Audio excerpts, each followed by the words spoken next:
Good evening, and thank you for joining us here on UCTV News. I'm Hector Molina. And I'm Lindsay Kane.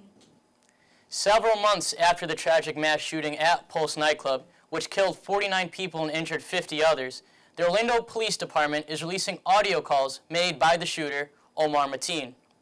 Media groups want the calls released so the public can evaluate the police response, but the city of Orlando says the calls depict suffering and shouldn't be made public.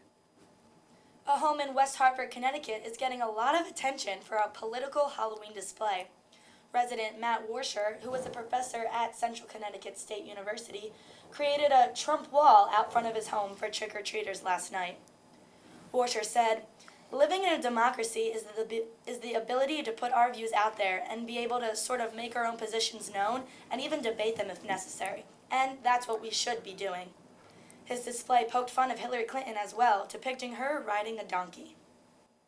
The University of Connecticut Alumni Association will be holding a Night of Champions event at the Marriott Hotel in Hartford. Head coaches Kevin Ollie and Gina Oriema will be on hand, as well as former Husky greats Ray Allen and Sue Bird.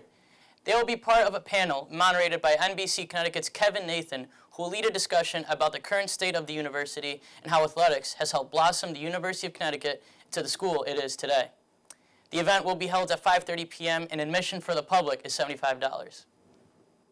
Now that event, it'll be great to have all those Husky greats in one sitting and for all the fans to see them as well. Right, yeah, exactly. So many famous names going to be at this event, and it's so great that the fans are able to ask questions and have them actually answer it right in front of them. Yes, it's definitely today with Ray Allen announcing his retimement, official retirement from the NBA. He's been out 2 years, but now he officially announced it. It'll be great for the fans to, hear what he has to say, because he submitted a letter today to the Players Tribune, and in the letter he referenced a lot about his time at UConn, making him to the man and the player he was. So it'll be great to see what they have to say. Yeah, sounds like a really nice event. Definitely.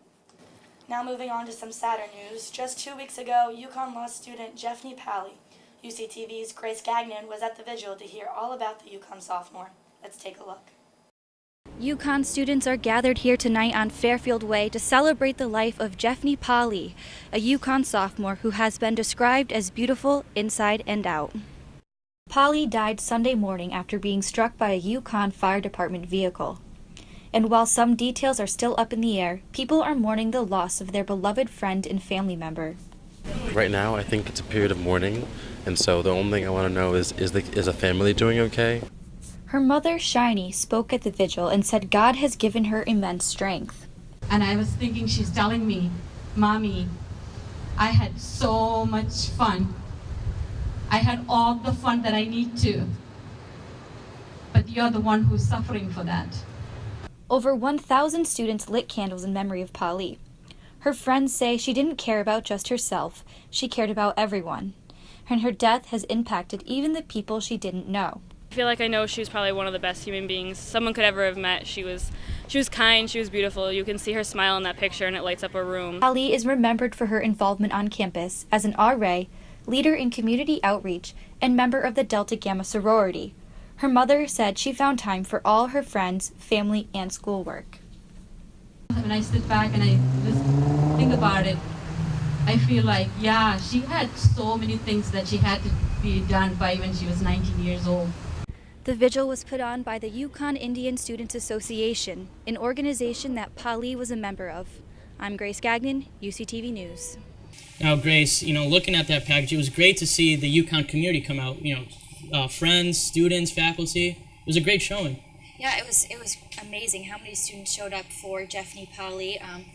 Even students who didn't know her were at the event and just wanted to show their support for the family. Now, definitely you hate seeing events like this, but it was great seeing everybody come together for such a serious event. Yeah. Moving on to Decision 2016. The election is just days away, yet anything can happen.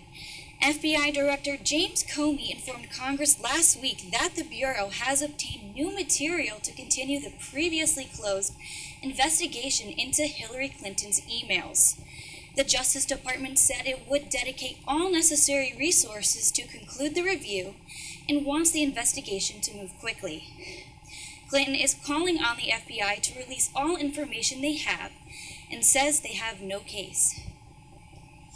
Despite the latest investigation on Clinton's emails, she is still leading by 6 points.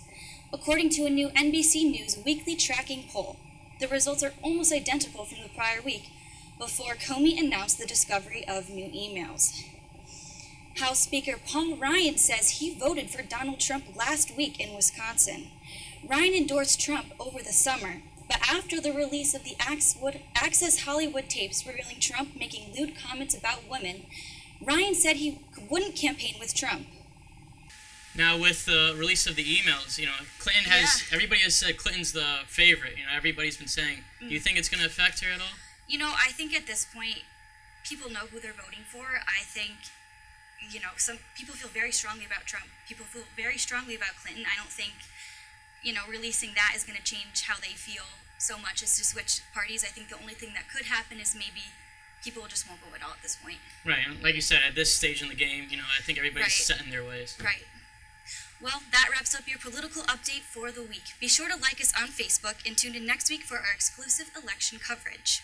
From all of us here at UCTV News, thank you and good night.